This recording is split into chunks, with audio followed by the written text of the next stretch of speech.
Asseyez-vous. Que l'accusé se lève et se tourne face au jury.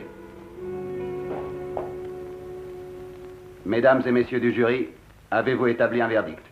Oui, monsieur. Nous, membres du jury, déclarons l'accusé Gibbs Brown non coupable.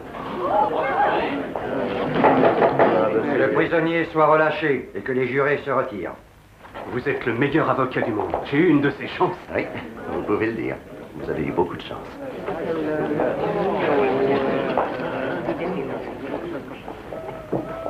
Eh bien, Carlton Rood a encore gagné.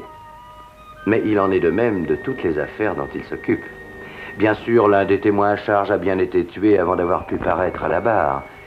Mais légalement parlant, le procès a été très régulier. Seulement, la culpabilité ne fait pas le moindre doute pour les membres de la police. Et spécialement pour celui qui fut chargé de l'affaire, le lieutenant John Henry Fernac. Eh bien, qu'est-ce qui vous intéresse dans le cas de Gibbs Brown, mon cher? En soi, pas grand-chose. Je m'intéresse surtout à la justice. Oui, nous le savons, pour y échapper. Mon cher John, vous savez ce qui me fascine à propos de la justice. Ce sont les voies détournées que certains avocats utilisent pour passer au travers. Qui est ce joyeux drille? Oh, je vous présente M. Gilleroy, un de nos plus brillants avocats généraux. Ce jeune homme pense que les lois ont été faites spécialement pour son amusement personnel, et un de ces jours, il mourra à force de rire. Simon Templar.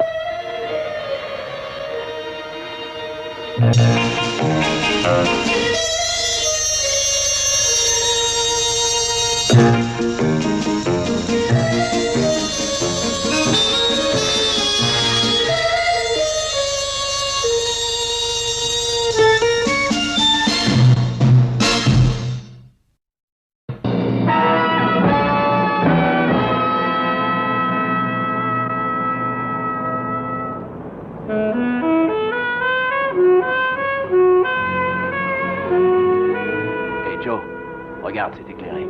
Il y a sûrement quelqu'un. Du calme, Willis. Ça doit être la femme de ménage.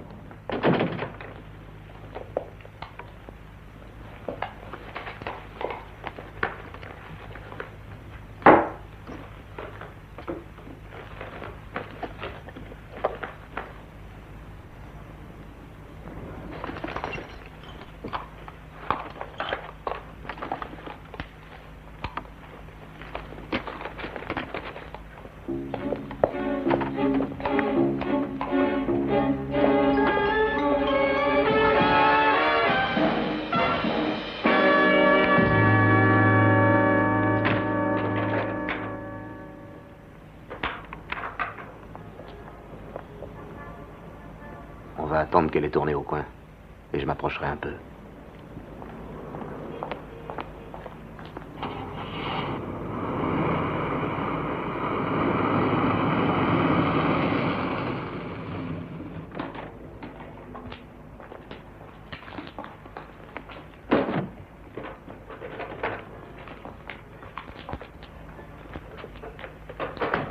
C'est par là.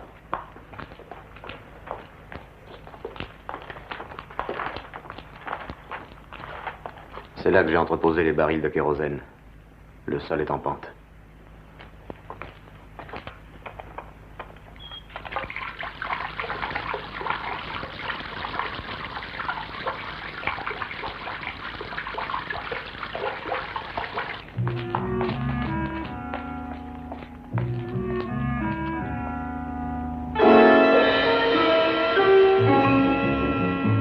Déroule la mèche.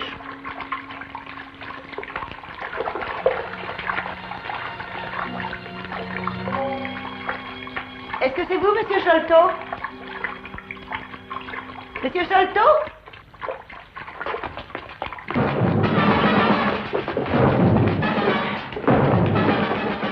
Allume vite. Joe, fais ce que je te dis.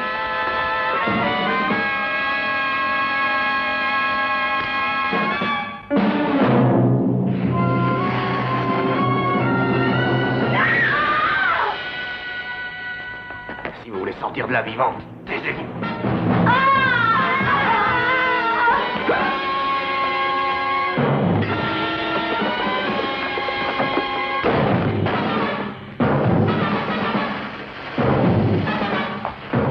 Joe, la mèche est allumée.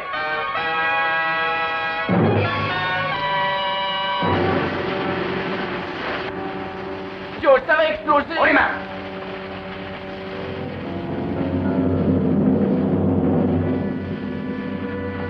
Placez-vous contre le mur.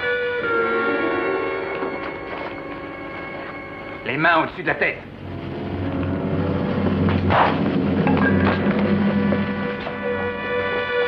Dépêche-toi. Oui, ça va.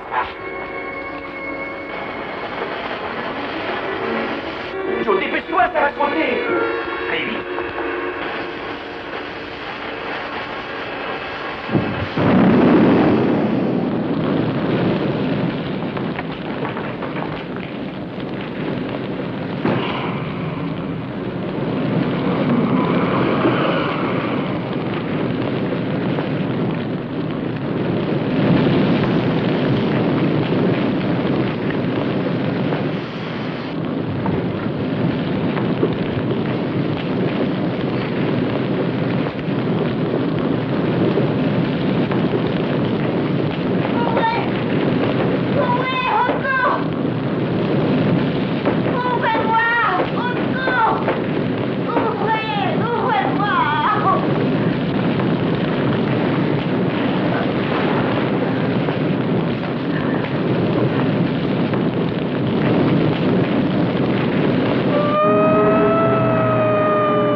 Bonjour, Georges.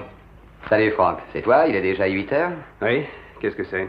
Une femme, elle s'appelle Yarrow. C'est une rescapée de l'incendie des entrepôts Sholto hier soir. Appelle le lieutenant Fernac aussitôt qu'il reviendra à elle. Bon, entendu. À demain. À demain. Bonjour. Bonjour. Oui. Oui, la police m'a réveillé à 3 heures du matin. Bon, je suis bien assuré du côté finance, je suis tranquille, mais ce qui me peine surtout, c'est cette pauvre femme de ménage.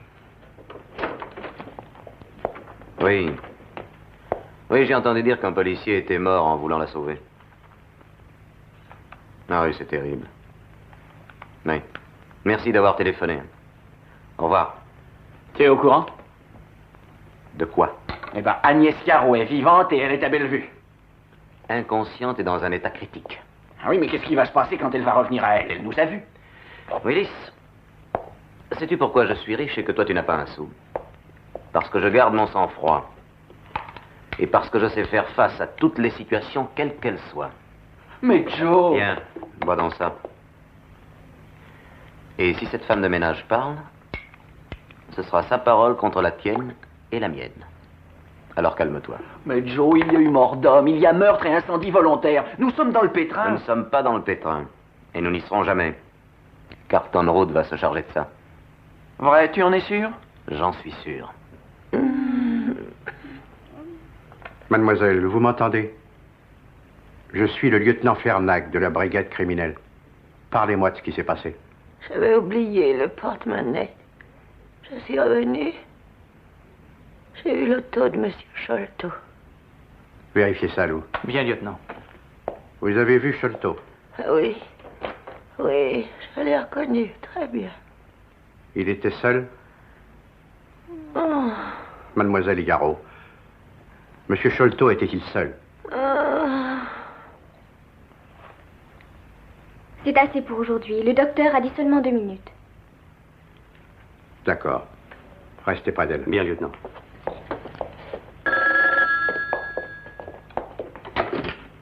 Bureau du lieutenant Fernac. Non, il est allé à l'hôpital Bellevue pour questionner la femme de ménage. Entendu, je vais lui dire. Ah, tenez, justement, il arrive. C'est le service des licences automobiles. Fernac. Oui. D'accord, merci. La femme de ménage prétend avoir vu la voiture de son patron près des entrepôts et la plaque correspond. Mettez-la en fourrière. Entendu, chef. Mademoiselle Hamon veut vous voir. Sa carte est ici. À quel sujet? De l'incendie, est-ce qu'elle prétend? Faites-la entrer. Bien, chef.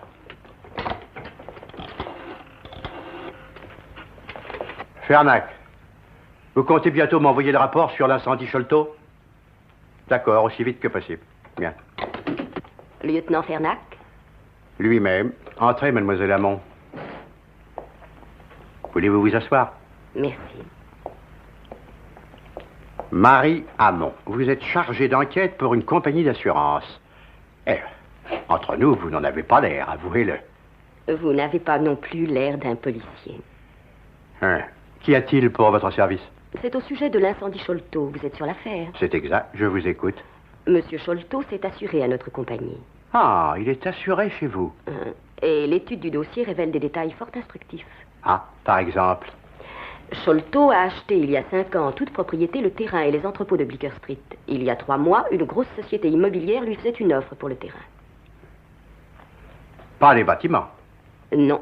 Et l'une des conditions de vente était qu'il en assure la démolition. Continuez. Et voilà que le mois dernier, il souscrit à notre compagnie une police incendie pour 250 000 $. Et le feu prend aux entrepôts, si l'on peut dire, à point nommé. Ainsi, Sholto économise les frais de démolition et touche 250 000 $. Mais oui, sauf si je peux apporter la preuve qu'il a mis volontairement le feu. Sholto a commis quantité de crimes, mais nous n'avons jamais pu trouver la moindre preuve. Mais cette fois, il y a un mobile incontestable. Oui, c'est ce que je pense. Savez-vous que Sholto a été vu ce soir-là sur les lieux de l'incendie? Non, je l'ignorais. Qui l'a vu? La femme de ménage. Elle a vu une voiture et elle a relevé le numéro. Après vérification, je l'ai fait mettre sous séquestre. Ici, Fernac. Ah ouais. Du kérosène. Oui, je vois. Bien, merci. Sholto entreposait dans ses magasins une certaine quantité de kérosène. Mademoiselle Hamon, munie de ce précieux renseignement et de ceux que vous m'avez fournis, je crois que cette fois, nous tenons notre homme. Fernac, vous perdez votre temps. Je n'étais pas auprès de mes entrepôts la nuit de l'incendie. Monsieur Sholto, j'ai un mandat contre vous pour incendie volontaire. Levez-vous et en route. Ah, ça va, inutile de me brutaliser. Mais si vous faites ce qu'on vous dit, vous ne serez pas brutalisé. Venez. Volontiers. Mon avocat m'aura fait libérer d'ici 1 heure. Et je serai sûrement reconnu non coupable au procès, si ça va jusque-là. Oui. Et ce magicien, comment il s'appelle? Carlton Rood. Je n'y vois aucune difficulté à première vue. À condition que vous soyez avec moi d'une franchise totale. C'est vous, n'est-ce pas, qui avez mis le feu? Allons, voyons, écoutez. Joseph, je suis votre avocat. Soyez régulier avec moi. Je suis de toute façon astreint au secret professionnel. Vous avez mis le feu à vos entrepôts, n'est-ce pas? Oui. Vous étiez seul? Willis Barham m'y a aidé. Continuez. Agnès Yarrow vient faire le ménage le soir. J'ai attendu qu'elle s'en aille, mais elle avait dû oublier quelque chose parce qu'elle est revenue un instant plus tard. Alors... Elle vous a pris sur le fait. Mais oui. Eh bien? Ah, nous avons pris peur. Je ne m'intéresse pas à vos émotions, mais seulement à vos actes. Ah, il fallait la mettre hors d'état de nuire, comprenez-vous? Et vous l'avez assommée. Oui. Est-ce qu'elle vous a reconnu? Je crois que oui. Vous a-t-elle identifié, oui ou non? Je n'en sais rien au juste, il faisait noir. Parlez-moi du policier. Au sujet du policier, je ne sais rien du tout. Si vous voulez mon avis, c'est qu'il a pu entendre Agnès appeler après notre départ, il s'est précipité à son secours, et là... C'est vrai, je vous le jure, Carlton, je vous donne ma parole. Je vous en prie, pas de plaisanterie. Agnès Yarrow est donc le seul témoin. Oui. Elle est toujours à l'hôpital? Oui. Karl, il pourrait peut-être lui arriver quelque chose avant le procès. Dans l'état actuel des choses, obtenir l'acquittement sera extrêmement difficile. Ne le rendez pas impossible. Voilà. Et voilà toute l'histoire, Simon. Je savais qu'elle vous intéresserait. Sholto doit passer devant ses juges dans 3 semaines environ. C'est Carlton Rood qui le défendra. Vous le connaissez? Oui, je l'ai vu opérer. Il me rend malade. Pourquoi? Parce que cet homme est une légende vivante. Il est devenu l'invincible Carlton Rood. Il connaît toutes les ficelles. Tout lui est bon pour obtenir l'acquittement. Conclusion, délai, opposition. Je donnerai ma main droite pour qu'on le raye du barreau. Vous croyez que Sholto ne sera pas condamné? J'en suis à peu près sûr. Par quel moyen? Il pourrait peut-être tenter de mettre le témoin hors d'état de nuire. Tuer Agnès Yarrow? Les témoins à charge sont déjà morts dans les procès plaidés par Carlton Rood. Oh, mais Simon, Agnès est à l'hôpital Bellevue. Elle est entourée d'infirmières et de docteurs. Il paraît impossible d'attenter à sa vie. Et quand sort-elle? Dans 2 semaines. Où est-ce qu'elle habite? Dans une chambre de bonne dans le quartier de Greenwich Village. J'ai l'adresse exacte. Est-ce qu'elle vit seule? Autant que je sache. Croyez-vous qu'elle accepterait de venir chez moi en attendant la date du procès? Je crois que oui. Pourquoi ne pas aller à l'hôpital et lui demander? Et M. Templar estime que vous devriez rester chez lui en attendant la fin du procès. Pourquoi? Je crains que vous ne soyez en danger. Parce que vous êtes la seule personne qui puisse identifier les 2 hommes qui ont mis le feu. Je ne pourrais pas les identifier de toute manière. Pourquoi? Pourquoi, mademoiselle Yarrow? Parce que je suis aveugle.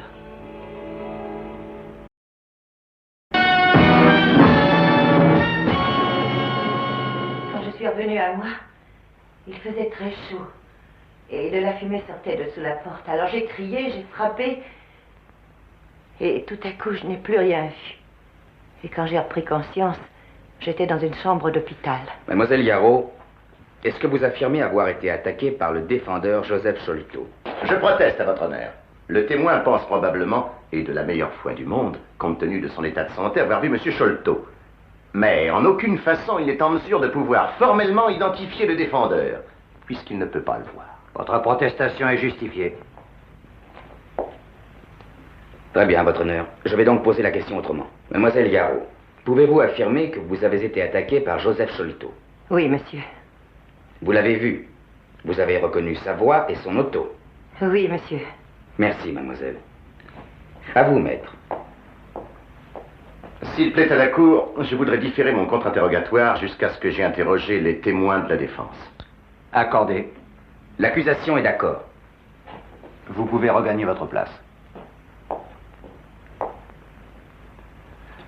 Votre honneur, s'il plaît à la Cour, la défense dépose des conclusions en vue d'une relaxe du défendeur, en s'appuyant sur le fait que l'accusation publique a basé son argumentation sur de simples hypothèses et sur le témoignage d'une personne qui, pour d'impérieuses raisons, n'est malheureusement pas capable de pouvoir identifier le défendeur. Je regrette, monsieur Rood, vos conclusions sont rejetées. Appelez votre premier témoin. Comme il vous plaira. Appelez monsieur Willis Burham. Monsieur Willis Burham. C'était très bien, Agnès. Qu'est-ce qui va se passer? Avec l'histoire de la police d'assurance et le témoignage d'Agnès, je le tiens solidement. Vous êtes sûr? Oui, je le crois. Levez la main droite et dites je le jure. Je le jure. Veuillez vous asseoir.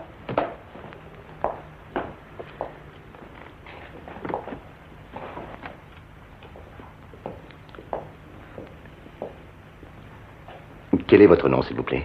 Willis Hardy Burham. Quelles sont vos occupations? Je travaille pour la société d'import-export Sholto. Monsieur Burham, pouvez-vous nous dire ce que vous avez fait le soir du 9 octobre? Je jouais aux cartes avec Monsieur Sholto. Où cela? Chez lui. À quelle heure êtes-vous arrivé chez lui? 9 heures. La raison de cette précision? Joe et moi, on a été au restaurant.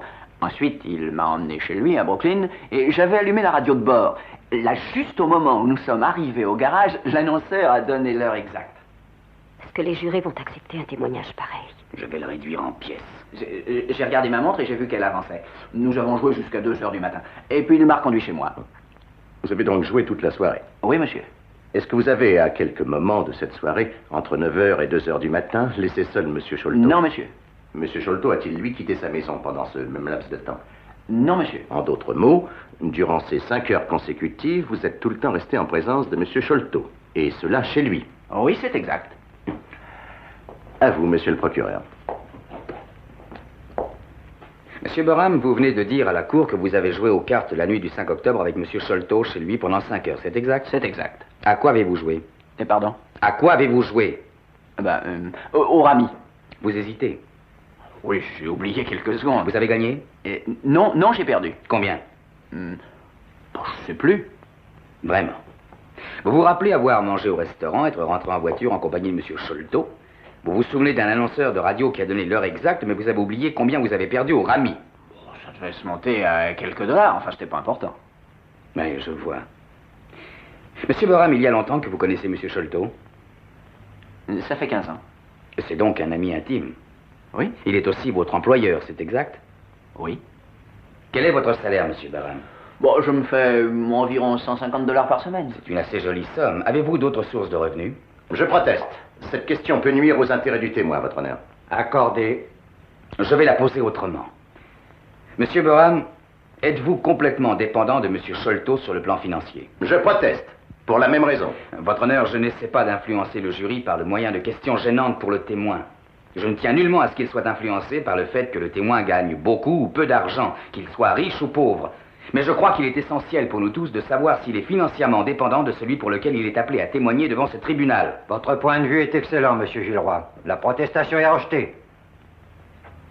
Maintenant, Monsieur Boram, vous venez d'entendre ce qu'a dit le juge. Vos relations avec Monsieur Sholto sur le plan financier peuvent avoir une influence sur la façon dont votre témoignage sera retenu. Alors, je vous repose ma question. Êtes-vous dépendant entièrement de Monsieur Sholto sur ce plan, oui ou non? Oui, je le suis. En compensation de ce haut salaire, vous devez lui faire preuve d'une totale loyauté, est-ce exact? Bah, je fais de mon mieux. Et vous faites pratiquement tout ce qu'il vous ordonne de faire. Oui. Monsieur Boram, est-ce que votre obéissance va jusqu'au parjure? Ah, je proteste, votre honneur. C'est dépasser les bornes permises. Accordé. Cette question ne sera pas mentionnée dans les débats et le jury ne devra pas en tenir compte. Monsieur Gilroy, votre attitude m'étonne. Et je vous prierai de bien vouloir par la suite éviter de semblables questions. Je retire la question, votre honneur. Il est suffisant que le jury sache que le témoin cité par la défense dépend pour son existence matérielle de celui pour lequel il témoigne. Je n'ai plus d'autres questions à poser. Vous pouvez vous rasseoir. S'il plaît à la Cour, je désirerais procéder au contre-interrogatoire de Mademoiselle Agnès Yarrow. Mademoiselle Agnès Yarrow. Mademoiselle Yarrow, avant de perdre la vue dans ces tragiques circonstances, ce qui vous vaut la profonde sympathie de tous, vous portiez, je crois, des lunettes. Oui. Tout le temps? Non, rien que pour lire et travailler. Vous les portiez pour frotter le parquet, nettoyer des meubles? Oui. Est-ce que vous les portiez dans la rue? Non. Quand vous êtes retourné aux entrepôts au cours de la nuit du 5 octobre, vous dites avoir vu une automobile devant la porte. J'ai vu une auto, c'est exact. Portiez-vous vos lunettes à ce moment-là? Non. Mademoiselle Yarrow, quelle est la couleur de l'auto de Monsieur Sholto? Verte. Vous l'avez vue? Oui. Dans l'obscurité, sans lunettes? Oui. Mademoiselle Yarrow, est-il vrai qu'en mars 1958, vous avez été examinée par un médecin ophtalmologiste, le docteur Stemmer, Slava Street, numéro 1120? Oui. J'ai là une lettre de votre ophtalmologiste dans laquelle il déclare que vous souffrez surtout de daltonisme, de troubles de la perception des couleurs. Est-ce exact? Oui, c'est exact. Mademoiselle Yarrow, j'ai là aussi un certificat de saisie de la voiture de Monsieur Sholto. Il contient des renseignements divers qui concernent l'automobile en question. Je présume que vous êtes déjà au courant. Oui, je suis au courant. Vraiment? Oui? Dans votre état, vous ne pouvez pas l'avoir vu. Mais non, monsieur, bien sûr que non. Comment savez-vous ce qu'il contient? Parce que le lieutenant Fernac a mis la voiture sous séquestre. Je crois que c'est ça le terme. Et quand monsieur le procureur est venu m'interroger, eh bien, il a dû... Il a dû vous le dire. Oui, c'est ça. Monsieur Gilroy, notre distingué procureur, est un homme d'une grande conscience professionnelle. Il prépare son accusation et ses témoins d'une façon minutieuse et honnête. Aussi, il vous a dit quelle était la couleur de la voiture, n'est-ce pas? Eh bien, je sais en tout cas qu'elle est verte ou rouge. Il vous a dit la couleur? Oui, parce que j'étais pas bien sûre. Est-ce qu'il vous a dit aussi le numéro? Je proteste, votre honneur. Je retire ma question. Mademoiselle Yarrow, nous allons, si vous le voulez, revenir en arrière. En arrivant près de l'entrepôt, vous retourniez chercher votre porte-monnaie. Vous avez aperçu une voiture que vous pensez être celle de Monsieur Sholto. Vous ne portiez pas de lunettes. Je vous l'ai déjà dit, je n'en portais pas. Vous êtes entré dans le bâtiment? Oui. Est-ce qu'il y avait de la lumière à l'intérieur? Non. Il faisait absolument noir? Oui, excepté la lampe de poche, bien sûr. Ah, l'incendiaire avait de quoi s'éclairer. Ainsi, pendant que vous étiez près de la porte qui sépare la partie réservée à l'entrée des magasins proprement dit, une lampe de poche fut braquée brusquement sur vous en plein visage. Oui. Vous n'avez donc pas pu distinguer nettement l'homme en question? À vrai dire, non.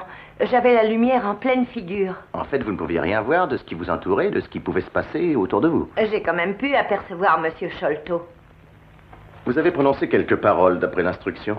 Et je vois que vos paroles ont été « Est-ce que c'est vous, Monsieur Sholto? Est-ce exact? » Oui. Vous n'étiez donc pas sûr que c'était Monsieur Sholto qui était en face de vous? Eh bien, je venais de voir l'auto et Je savais que ça ne pouvait être que lui. Vous voulez dire que vous le supposiez, n'est-ce pas? Mais, je veux dire, qui vouliez-vous que ce soit, alors? Mademoiselle, je n'en sais rien. N'importe qui, un inconnu, non? C'était Monsieur Sholto, j'en suis sûre. Et après que vous ayez dit « Est-ce que c'est vous, Monsieur Sholto ?» vous êtes retourné et vous avez tenté de fuir, n'est-ce pas? Oui. Pourquoi donc avez-vous voulu fuir Monsieur Sholto?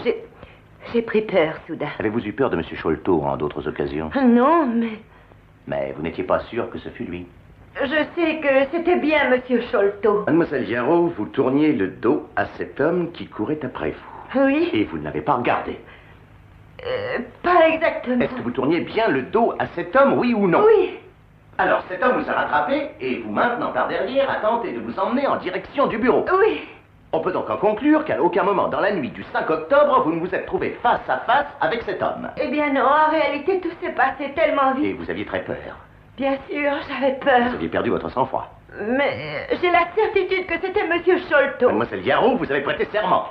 Avez-vous jamais, la nuit en question, vu Monsieur Sholto face à face dans des conditions de lumière normale? Non. Il ne vous est donc pas possible d'affirmer sans le moindre doute que l'homme qui vous a attaqué était bien Monsieur Sholto. Non.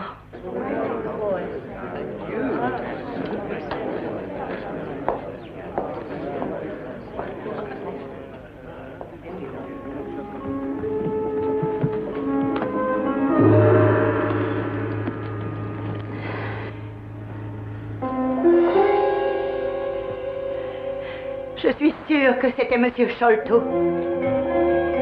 J'ai reconnu sa voix cette nuit-là, et je l'ai encore reconnu ce matin quand il s'est adressé à moi. Sans aucun doute, c'était Monsieur Sholto.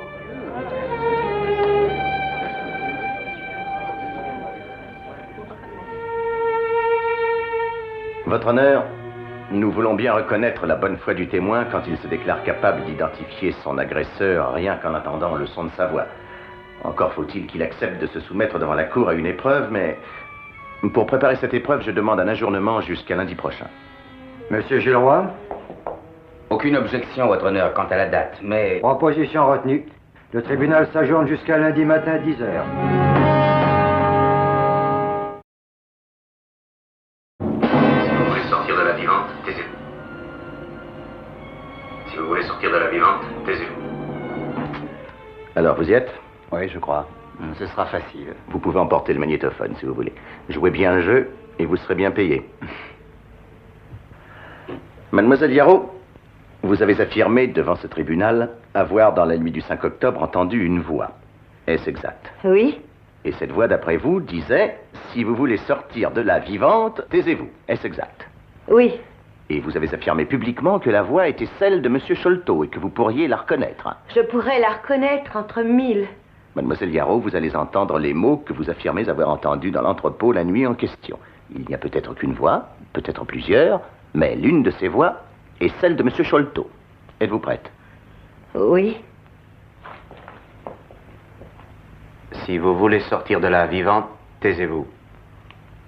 Si vous voulez sortir de la vivante, taisez-vous. Si vous voulez sortir de la vivante, taisez-vous. Mademoiselle Yarrow, vous allez entendre la voix ou les voix de nouveau. Êtes-vous prête? Oui, allez-y. Si vous voulez sortir de la vivante, taisez-vous. Mademoiselle, est-ce cette voix que vous avez entendue au cours de la nuit du 5 octobre? Oui. Vous en êtes sûr? Oui, parfaitement. S'il venait à se produire du désordre parmi le public, je ferai évacuer la salle immédiatement. Nous allons essayer de nouveau, mademoiselle. Si vous voulez sortir de la vivante, taisez-vous. Est-ce cette voix-là, mademoiselle? Elle se ressemble tellement que... je ne sais plus. Vous avez dit que vous la reconnaîtriez entre mille, non? Je vais vous donner encore une chance. Voici de nouveau la même voix. Si vous voulez sortir de la vivante, taisez-vous. C'est celle-là, il n'y a pas de doute. Vous en êtes sûr? Oui. Mademoiselle Yarrow, en voici une autre. Si vous voulez sortir de la vivante, taisez-vous. Est-ce cette voix que vous avez entendue au cours de la nuit du 5 octobre? Je ne sais plus. Non. Vous êtes sûr? Mais Si vous ne pouvez pas répondre, c'est admettre votre erreur. Avez-vous peur en avouant vous être trompé sur ce fait, vous êtes trompé sur le reste? Le témoin devait être soumis à une épreuve, et non pas à cette véritable torture. Je suis prêt à donner à mademoiselle Yarrow une autre chance.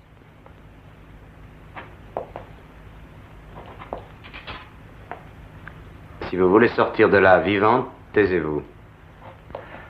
Alors, mademoiselle, pour la dernière fois, répondez par oui ou par non. Est-ce cette voix-là que vous avez entendue la nuit du 5 octobre? Vous avez dit que vous la reconnaîtriez entre mille. Vous étiez sûr de vous. Mais... elle se ressemble tellement que j'ai peine... Vraiment, je ne sais plus. Vous n'êtes sûr de rien, mademoiselle Yarrow? Non. Non, j'ai... Vous n'avez pas reconnu M. Sholto cette nuit-là et vous n'avez pas reconnu sa voix, avouez-le. Oui... Oui, j'ai dû me tromper. Je me suis peut-être trompée sur le reste. Je ne sais plus, je vous dis. Excusez-moi, je vous en prie. Je vous en supplie, laissez-moi tranquille. Laissez-moi tranquille, je vous en supplie.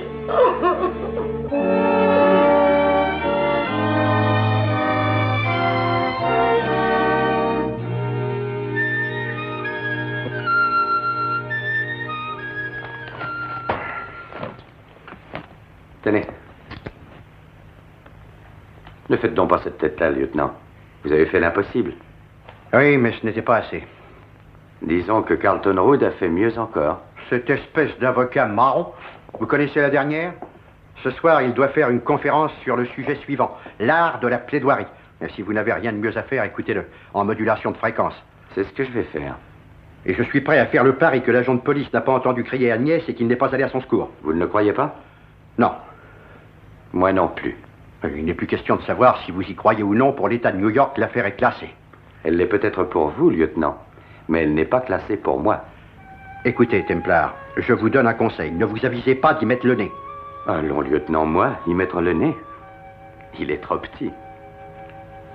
Monsieur Rood est un personnage étonnant qui intrigue le grand public. Ce fameux avocat révèle les dessous de ses victoires les plus célèbres. Quel titre leur donneriez-vous? Mes vies et œuvres de Carlton Rood.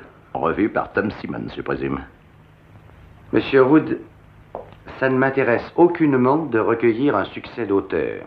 Tout ce que je demande, c'est 50% des droits d'auteur. Vous serez plus célèbre et moi, je serai plus riche. Ah oui, oui, je comprends. Alors, si vous acceptez de m'accorder votre coopération, je ferai établir un contrat par mon éditeur. Je vous remercie, Monsieur Simmons. Je vais y réfléchir. Parfait. Voici ma carte. À votre disposition. Cela va vous prendre 1 heure par jour durant 3 semaines. Vous n'aurez qu'à me confier vos fiches. Et après les avoir commentées brièvement, il est évident que le manuscrit, une fois mis au point, sera soumis à votre approbation. Je viens de vous le dire, Monsieur Simmons. Je vais y réfléchir. Parfait. J'espère avoir bientôt de vos nouvelles. Mais à propos, Monsieur Rood, vous ne vous êtes jamais dit que vous représentiez pour quelques-uns de vos clients une menace ou tout au moins un gros risque? Expliquez-vous. Monsieur Rood, vous devez avoir dans vos dossiers des fiches passionnantes sur des gens tels que Joe Sholto ou Dibbs Brown, qui pourraient, disons, intéresser la police. Et alors? Vous n'avez jamais peur? De quoi? Mais d'être tué. Tué? Vous avez sûrement pris des précautions, dans le cas où quelques bandits un peu chauds de la gâchette en aient eu l'idée. Oh, par précaution. Je veux dire, faire la liste la plus complète possible des personnes en question et la confier à quelqu'un de sûr, avec des instructions pour la remettre à la police, dans le cas où vous mourriez subitement. Je vous conseille de le faire. Et aussi de répandre le bruit dans les bons endroits de l'existence de cette liste. Monsieur Simmons, vous paraissez bien anxieux d'assurer ma sécurité. Mon cher Monsieur Rood, je veux être bien sûr, si vous acceptez ce que je vous propose, de terminer ce livre. Au revoir, monsieur. Et j'espère que nous nous reverrons.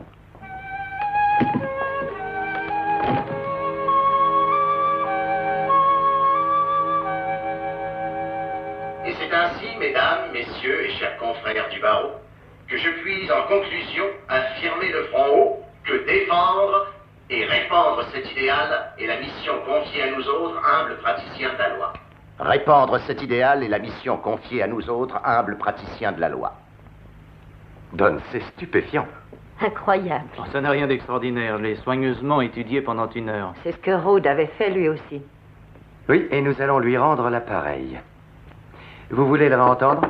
Et vous avez le temps? Je croyais que vous deviez sortir. J'ai une petite course à faire avant que monsieur rentre du banquet des avocats d'assises. On peut enregistrer alors? D'accord.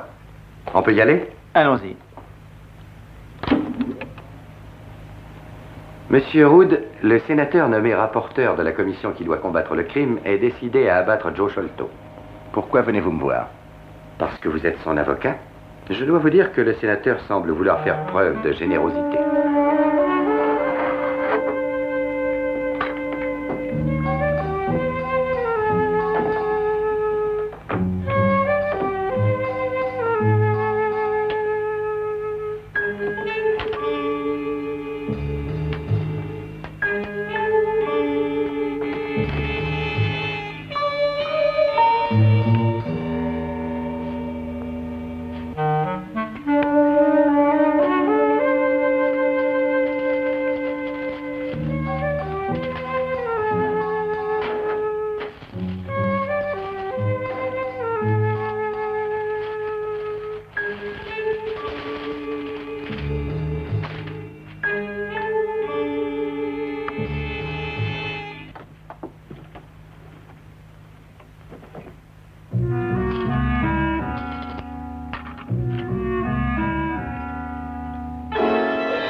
Écoutez, Agnès, demain, Marie va vous ramener chez vous, 8e rue. Il faut que vous racontiez à votre logeuse et à toutes les personnes que vous connaissez que vous allez subir une opération.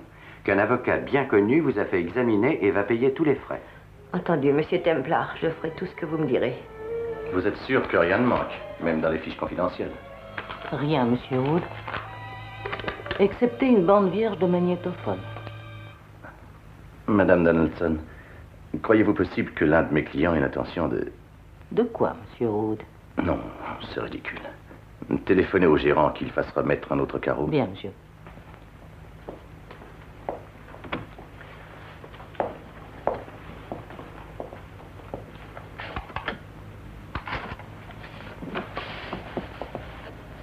Madame Donaldson, en triple exemplaire, dans mon fichier ultra confidentiel. À remettre à la justice. Ceci est un document qui ne devra être utilisé qu'au cas où je mourrai d'une façon qui ne saurait être attribuée à aucune raison naturelle. Il m'est souvent arrivé, de par mon rôle d'avocat de la défense, de recueillir sur certaines personnes telles que Joseph Sholto, Gibbs Brown, Sternman Stark. C'est pour quoi faire? Mais monsieur Sholto, c'est un magnétophone. Bah, je le vois, et alors? Eh bien, un magnétophone, ça sert à enregistrer les conversations et aussi à les écouter. Ah oui. Vous plaisantez ou quoi? Je ne plaisante pas. Je vais vous aider, monsieur. Pourquoi? Parce que, disons que je m'intéresse à vous. Oh. Et depuis quand? Oh, ça remonte à quelques années. Bon, ben ça va, venez-en au fait. Je n'ai pas beaucoup de temps à perdre. Monsieur Sholto, vous ne perdez pas votre temps. J'ai volé cette bande chez monsieur Carlton Rude la nuit dernière. Vous êtes cambrioleur? Quand il le faut, oui. Vous voulez rire? Non, je suis sérieux. Un client à moi voulait que je retire son dossier du fichier de Rude. Pendant que je cherchais, j'ai mis en route le magnétophone dans le cas où il y aurait eu quelque chose se rapportant à mon client. Et j'ai trouvé un enregistrement qui peut vous intéresser. Qu'est-ce que vous voulez, Templar? Un peu d'argent. De l'argent? On ne vit pas que de l'air du temps. Ça veut dire que c'est à vendre? Oui, tout se vend et tout s'achète. Je peux l'entendre?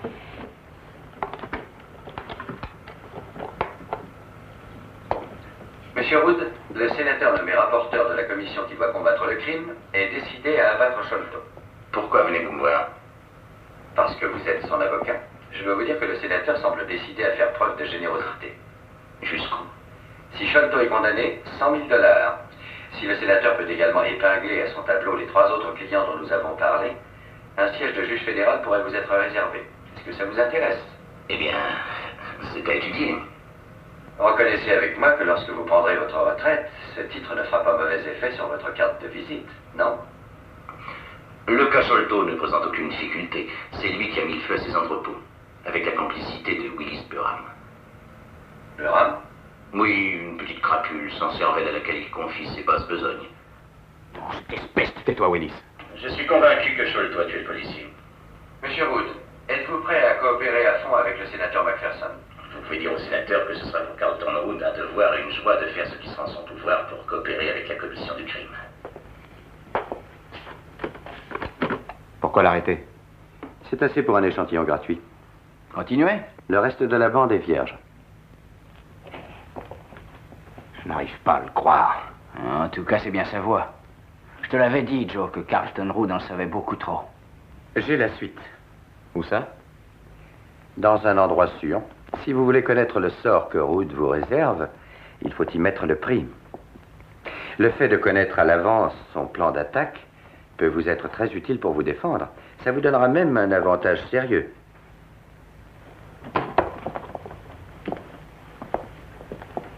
Qu'est-ce qui m'assure que ce n'est pas un coup monté? Joe, c'est sa voix. Oui. Et on en fait des choses en déguisant sa voix. Eh bien, téléphonez-lui. Pour lui dire quoi? Eh ben, demande-lui si on a bien cambriolé son bureau. Si on lui a volé quelque chose. En faisant celui qui ne se doute de rien. Allez, vas-y, Joe, appelle-le.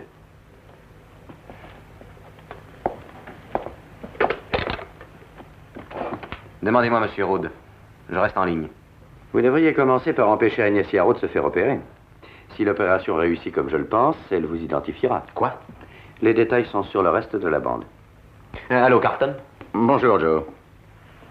Ça va? Oh, ça va, ça va. J'ai entendu dire que votre bureau avait été cambriolé. C'est vrai? En effet, c'est exact. Cette nuit. On ne vous a rien pris? Non, non, rien du tout, à part une bande de mon magnétophone. Mais où avez-vous appris la nouvelle? Oh, vous savez, les bruits courent, les gens causent. Je passerai vous voir un de ces jours. Il l'a confirmé? Oui. J'ai toujours dit qu'il nous claquerait dans les doigts. Joe, faut absolument qu'il la boucle. Et cette histoire d'Agnès Yarrow? Vous n'avez qu'à demander à tous ses voisins. Elle habite, je crois, dans la 8e rue.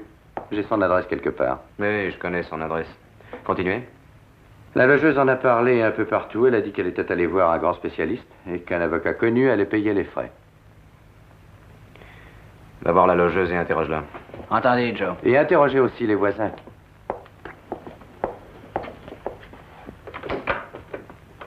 Quand est-ce que j'aurai le reste?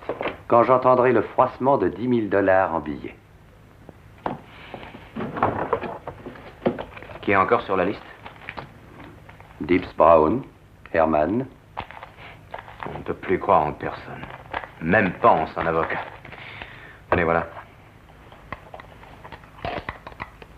Voilà une affaire conclue. Allez-vous-en.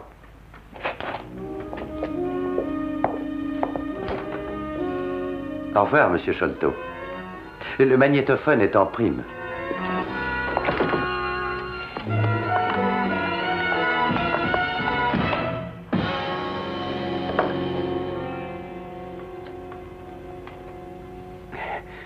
Vous dites 10 000 $? Mais c'est une fortune. Elle est à vous, Agnès. Simon, que va-t-il se passer? Nous verrons bien.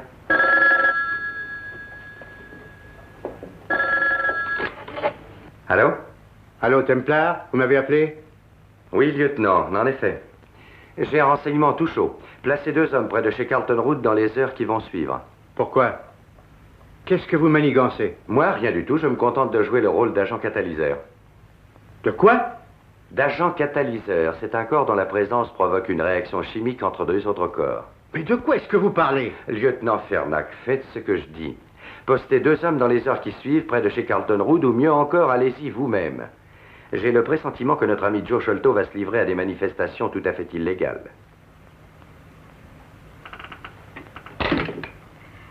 Mais si c'est possible, si Agnès Yarrow recouvre la vue, on peut refaire le procès. Fernac et Gilroy en profiteront pour étudier de plus près le meurtre du policier.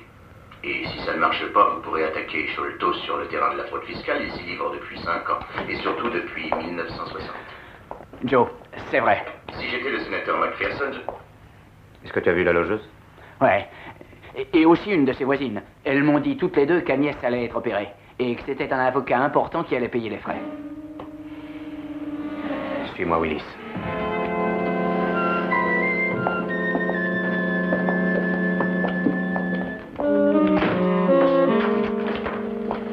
Bonjour, monsieur Sholto. Mais Bonjour, Joseph. Ravi de vous voir.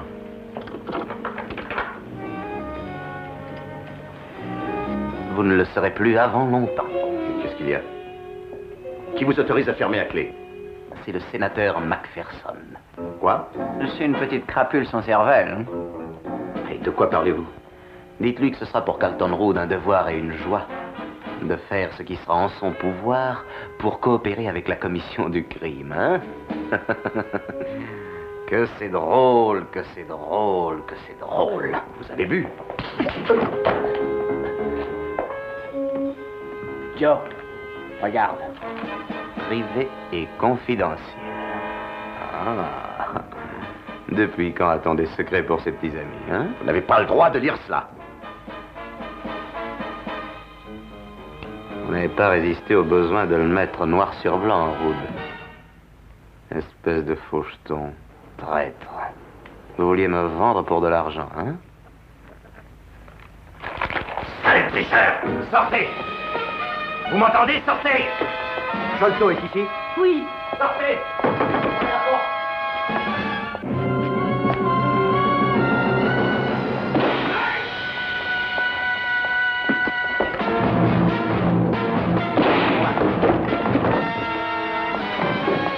Jetez votre arme!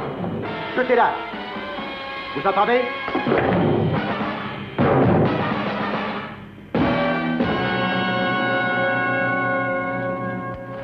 Et voilà, c'est réglé. Vous devriez être satisfait, lieutenant. Vous savez, Templar, j'ai bien l'impression que vous n'êtes pas pour rien là-dedans. Mon cher Fernac, vous me décevez.